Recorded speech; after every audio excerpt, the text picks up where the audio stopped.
So ಎಲ್ಲರ ಪ್ರಾಮಾಣಿಕ ಪ್ರೀತಿ ಪ್ರಪಂಚದಲ್ಲಿ ಗೆಲ್ಲಬೇಕು.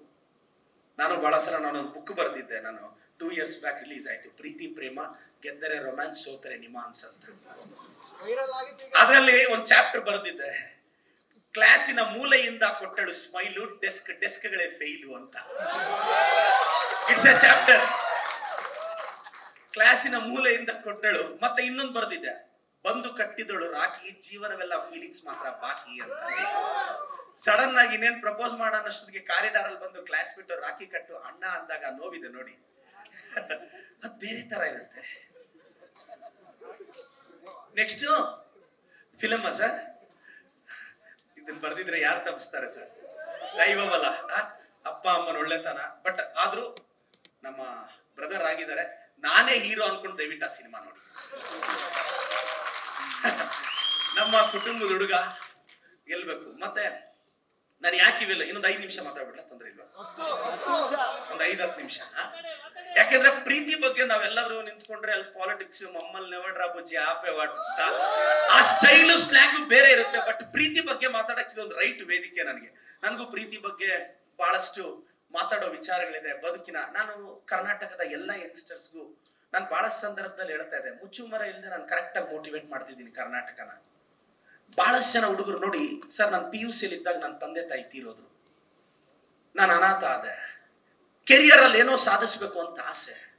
ಅಷ್ಟೊತ್ತಿಗೆ ಡಿಗ್ರಿಗೆ ಎಂಟ್ರಿ ಆಗಬೇಕು, ಅಷ್ಟೊತ್ತಿಗೆ ಮನ್ಸ್ಗೆ ಒಬ್ಬ ಹುಡುಗಿ ಬಂದಿದ್ಲು, ಅವಳನ್ನ ಮರೆಯೋದು. ನನ್ಗೆ ಅವತ್ತು ಅನ್ನಿಸ್ತು, ಅರೆ ಅಪ್ಪ ಅಮ್ಮ ಇಲ್ಲ, ನಿನಗೆ ಸರಿಯಾಗಿ ಊಟಕ್ಕೆ ಗತಿ ಇಲ್ಲ, ಬ್ಯಾಕ್ ಗ್ರೌಂಡ್ ಇಲ್ಲ, ಸಪೋರ್ಟ್ ಇಲ್ಲ, ದುಡ್ಡಿಲ್ಲ, ನೋಡ ಕಷ್ಟ ಏನು ಚಂದವಾಗೂ ಕಾಣ್ತಾ ಇಲ್ಲ.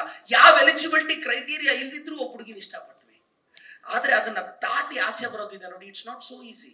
ಬಟ್ ಅದಕ್ಕೆ 1 ವರ್ಷ 2 ವರ್ಷ ತಗೊಂತು.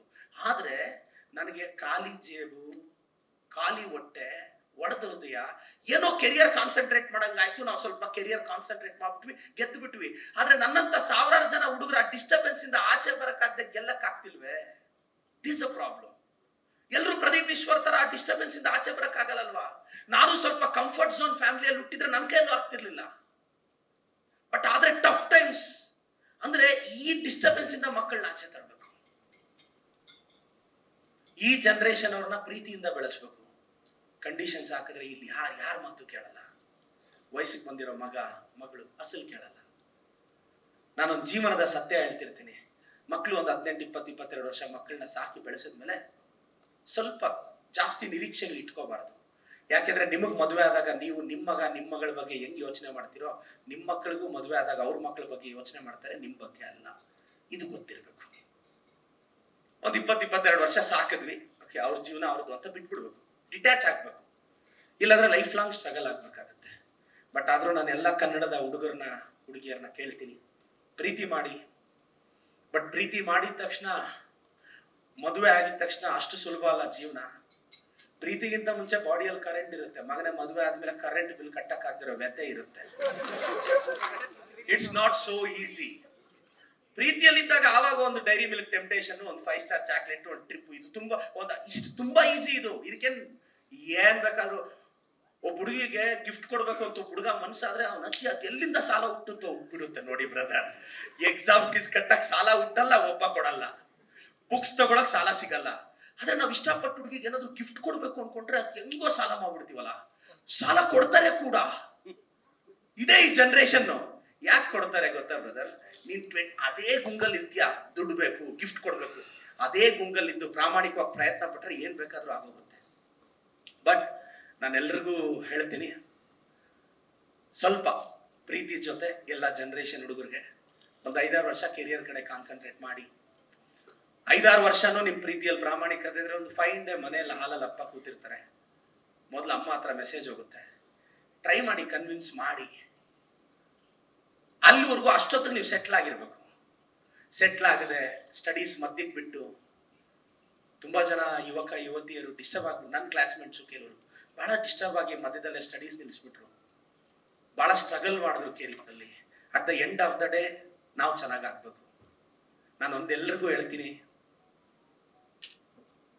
ನೀವೊಬ್ಬರನ್ನ ಪ್ರೀತಿ ಮಾಡಿ ಮದುವೆ ಆಗಿರ್ತೀರಾ, ನಾಳೆ ನಿಮ್ ಹೆಂಡತಿ ಮಕ್ಕಳು ಫ್ಯಾಮಿಲಿ ಕಾನ್ಸಂಟ್ರೇಟ್ ಮಾಡಿ, ನಾಳೆ ನಿಮ್ಗೆ ಹೆಚ್ಚು ಕಡಿಮೆ ಆಗಿ ನೀವು ICU ಬಿದ್ದಿದ್ರೆ ಆಚೆ ನಿಮ್ಮ ಹೆಂಡತಿ ಮಕ್ಕಳು ಅಪ್ಪ ಅಮ್ಮ ಮಾತ್ರ ಇರ್ತಾರೆ, ನಿಮ್ಮ ಸೋಷಿಯಲ್ ಮೀಡಿಯಾ ಫ್ರೆಂಡ್ಸ್ ಅಲ್ಲ.